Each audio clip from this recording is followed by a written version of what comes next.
Chapter 2. Secret number 1. Get your life back. There have been numerous suggestions as to how to go about increasing productivity. Sadly, most of them do not work. There is one major reason why this issue seems to be regularly discussed. You might have wondered why this is so. Not to worry. Before delving into how to get your life back, you should know why other suggestions fail. One reason why most approaches to productivity fails is that our society equates being busy to being important. Everyone else seems to have filled calendars, even though most do not enjoy the full packed schedule. Society worships being busy. This is the wrong way to approach productivity. Productivity involves achieving our needs and wants, not doing more within a short time frame. Understanding that basic line will help you approach productivity differently, but in the right direction. You will get very important things done if you follow this approach. The feeling of emptiness will be relegated as you will be engaged in the activities that truly matter, and, unlike the crowd, who do not know what they want, your activities will be meaningful. Reducing pressure is one of the benefits of effective time management. Sadly, many attempts towards productivity add more pressure instead of doing the opposite. These approaches become a task, adding more workload to our busy schedules. Conditioning the mind not to worry about increasing productivity is the best approach towards being more productive. Another reason why many suggestions to increase productivity fail is that they employ the use of a blanket approach. Such one-size-for-all approach cannot be effective. This is because our focus and energy levels are affected by numerous internal and external factors. Hence, productivity is highly subjective. Some persons are early birds and are highly productive at the start of the day, while it takes till nighttime before others get their peak performance. Conditions vary, and it is not all set out. So, for a productivity solution to be effective, it needs to address the core issues relative to the person in question. It must be a tailored-down approach. This means that a general rule to enhance productivity will likely not work unless it is taken from a stance common to many individuals. No better approach to increase productivity than addressing the human mind. It is a common feature of our makeup. Many productivity solutions ignore the fact that our brains are not machines. People naturally tend to resist things they do not like or things they have little knowledge of. Our belief system plays a huge role in determining our behavior. At the exposure to a new piece of data, we either accept or reject what we come across depending on its alignment with what we believe. Rather than change the belief of people, it is imperative to work around their belief system in order to drive change.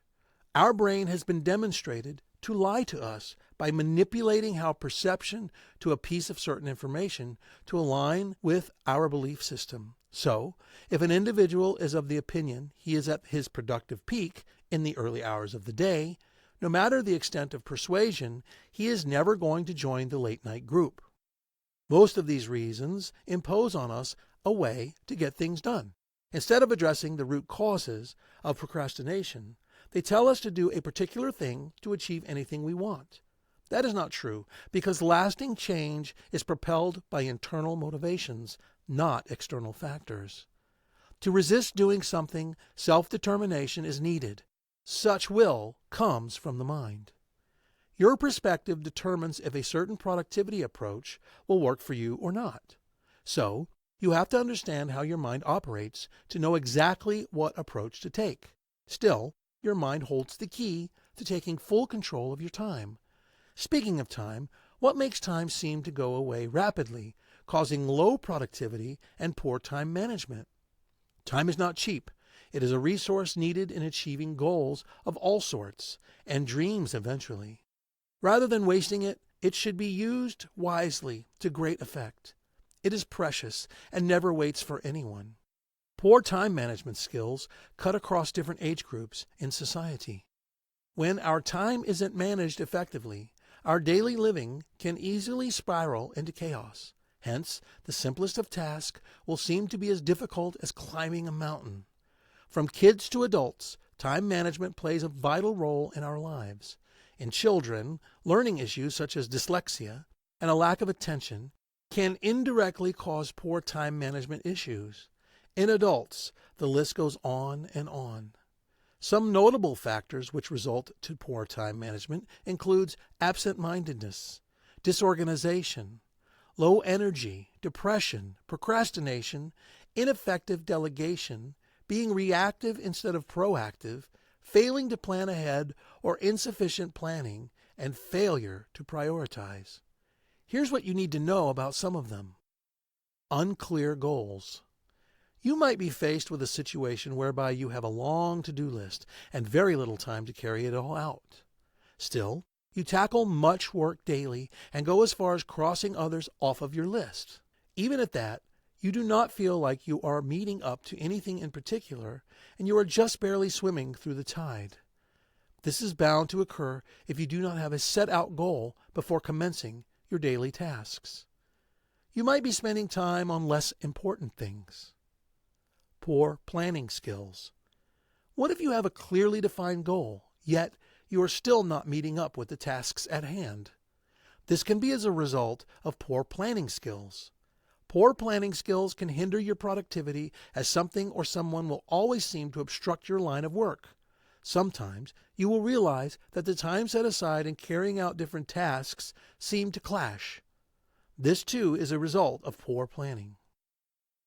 Poor time estimation.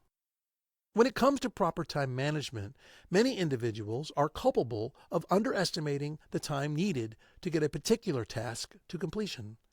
You might have set aside half an hour to do your laundry on a certain day, only to discover that you are exceeding the entire hour midway through the exercise. Underestimating the time for a task completion results in working overtime, working odd hours, and eventually stress. Eliminating these factors that result in poor time management begins with the mind. This is because every situation and problems we experience starts with the mind's perception of that scenario. The way we handle time is no exception to this rule. The mind is powerful. Whatever we visualize in the mind can actually be carried out. This includes the completion of tasks and goals. Absolute control of the mind is the key to effective time management. With the use of the mind, you can get full control of your life, getting the most out of every situation and eliminating time-wasting acts. Our effort to be more productive keeps backfiring. Rather than help us, these little acts add to our ever-expanding to-do lists. Specifically, what is needed is the acceptance of the things at hand. This is where the mind comes in. Adaptation to one's specific needs is the best productivity technique. It all begins with changing our inner self. This cycles back to the fact that we need to take charge of our minds and get control of our lives.